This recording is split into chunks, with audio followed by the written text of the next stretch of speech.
Baiklah, Assalamualaikum warahmatullahi wabarakatuh. Kami dari kelompok 3 akan membawakan materi tentang penurunan rumus metode kuadrat terkecil. Adapun anggota kelompok kami yaitu Sukran, Lukman yaitu saya sendiri, Sartika, Sumiarti, Yudhistira, dan Lida Lestari. Baiklah, pertama-tama di sini saya akan menjelaskan pengertian metode kuadrat terkecil. Merupakan suatu metode yang digunakan untuk menentukan hubungan linear dari suatu data agar dapat diprediksi nilai-nilainya, yang mana nilai tersebut tidak terdapat pada data-data yang kita miliki. Terkadang proses yang melibatkan metode kuadrat terkecil menentukan hubungan dua variabel. Di sini saya akan memberikan contoh rumus dari metode kuadrat terkecil. Y sama dengan AX tambah B. A sama dengan sigma X Y kali N dikurang sigma X dikali sigma Y per sigma X pangkat 2 dikali N dikurang dalam kurung sigma X balas kurung pangkat 2. B sama dengan sigma X pangkat 2 dikali sigma Y dikurang sigma X dikali sigma X Y per sigma X pangkat 2 dikali N dikurang dalam kurung sigma X balas kurung pangkat 2. Adapun penurunan rumusnya akan dijelaskan oleh saudara Sukran. Saya persilakan. Baiklah, terima kasih atas kesempatan yang telah diberikan. Seperti yang kita ketahui sebelumnya, nilai A-nya itu adalah ini dan nilai B-nya itu ini. Kita akan mencari tahu dari mana dan kenapa bisa A itu sama dengan ini dan B sama dengan ini. Pertama-tama kita lihat pada titik ini adalah sebuah data. Nah, kita akan membuat suatu model untuk menduga bagaimana data yang akan muncul selanjutnya.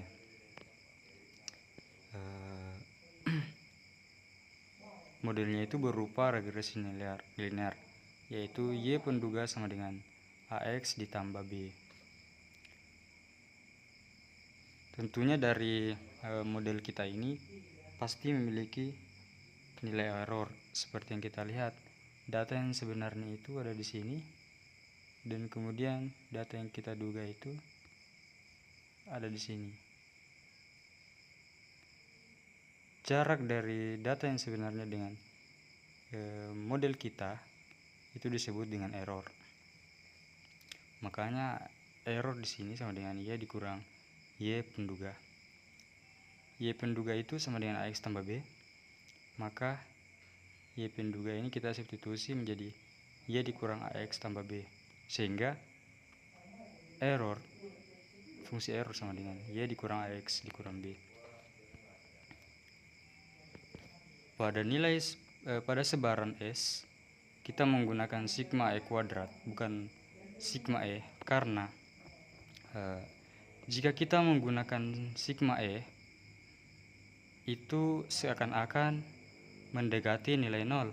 Sedangkan jika nilai error itu sama dengan 0, maka dugaan kita itu sangat sempurna. Padahal suatu dugaan itu pasti ada saja errornya, tidak 100% benar. Makanya error itu kita kuadratkan untuk menghindari error yang mendekati 0 atau menuju 0. Sehingga S sama dengan sigma E-nya itu tadi ini Y dikurang AX dikurang B pangkat 2.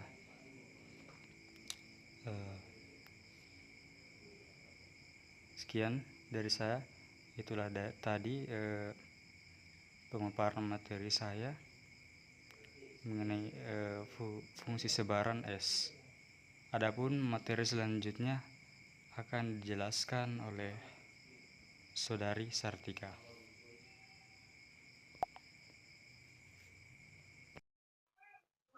Terima kasih atas kesempatan yang telah diberikan. Baik, langsung saja saya akan menjelaskan materi selanjutnya. Dari penjelasan sebelumnya telah diperoleh persamaan S sama dengan sigma Y dikurang AX dikurang B pangkat 2. Dan untuk memperoleh persamaan A, maka kita perlu menurunkan S terhadap A dengan nilainya harus sama dengan 0.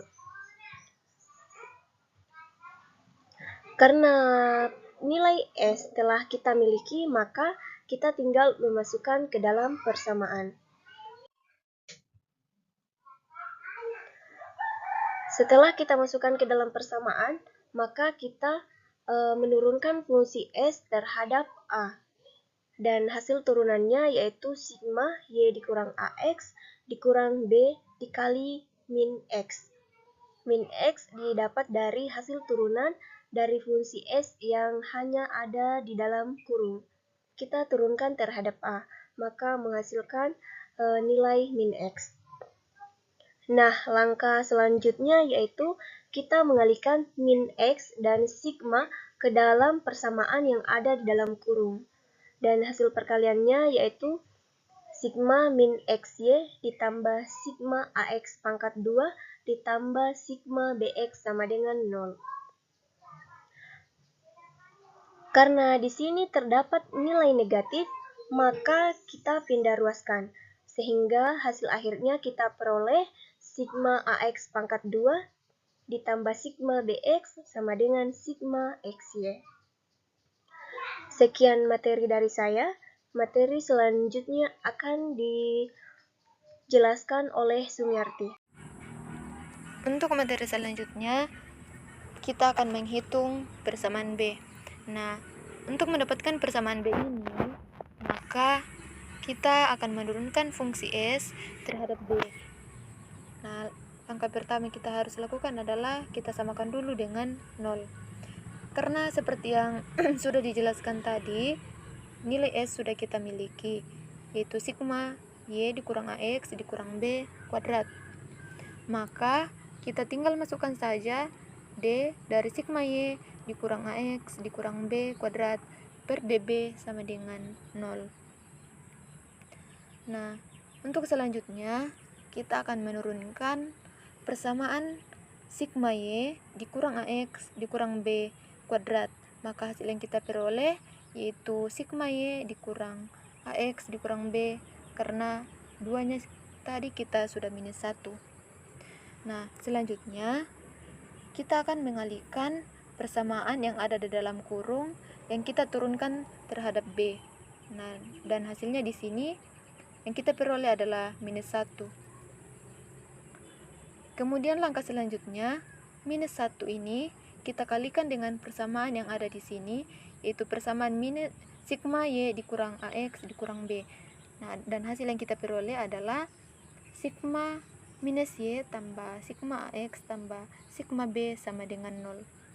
Karena di sini terdapat nilai minus, maka kita pindah ruaskan ke kanan dan itu akan berganti tanda menjadi positif. Dan hasil yang kita peroleh adalah minus AX sigma AX ditambah NB sama dengan sigma Y. Nah, muncul pertanyaan, kenapa di sini nilai N yang muncul? Nah, N itu adalah jumlah data. Kenapa nilai N yang muncul? Karena sigma di atas, sigma di B itu mengartikan bahwa sigma itu adalah jumlah dari B.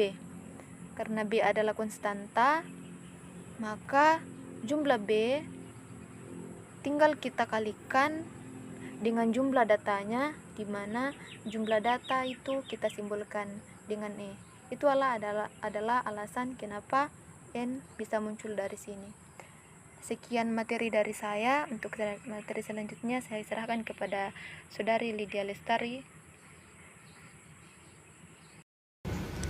Assalamualaikum warahmatullahi wabarakatuh. Perkenalkan, nama saya Lida Lestari. Di sini saya akan menjelaskan tentang aturan Kramer.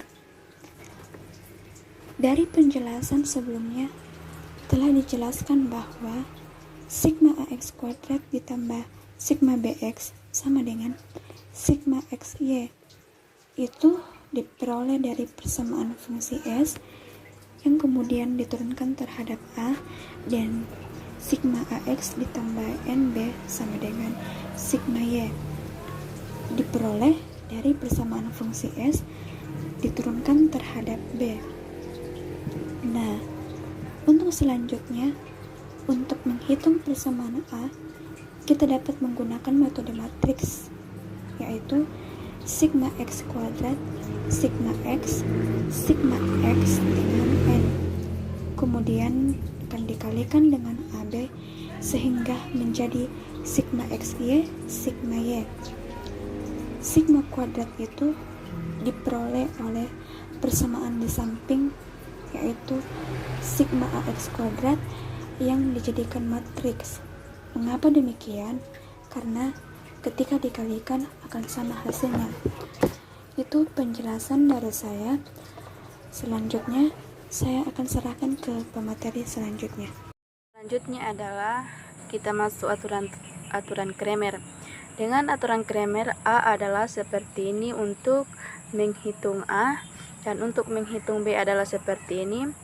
Sangat mudah sekali, tinggal dideterminankan ini kali ini kurang ini kali ini, dan ini kurang ini, dan hasilnya adalah seperti ini. A sama dengan sigma XY kali N kurang sigma X kali XY bagi sigma X kuadrat kali N kurang sigma X dikuadratkan. Begitu juga dengan B, sama saja determinannya, dan hasilnya adalah seperti ini. B sama dengan sigma X kuadrat kali sigma Y kurang sigma X kali sigma XY bagi sigma X kuadrat kali N kurang sigma X dikuadratkan. Inilah hasil dari penurunan metode kuadrat terkecil. Sekian materi dari kami kelompok 3. Kami ucapkan banyak terima kasih.